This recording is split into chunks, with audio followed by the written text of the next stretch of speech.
Is your Google Chrome browser running slowly? In this quick guide, I'll show you a few simple tips to speed it up right away.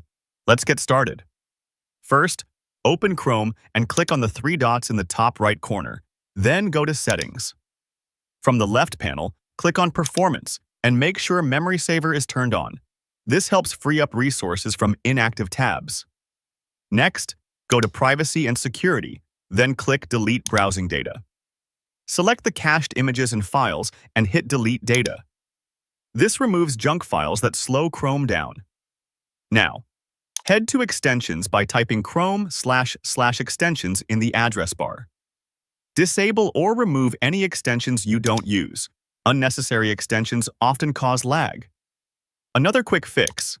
In System Settings, turn off the option that says Continue running background apps when Chrome is closed. This saves memory and improves performance.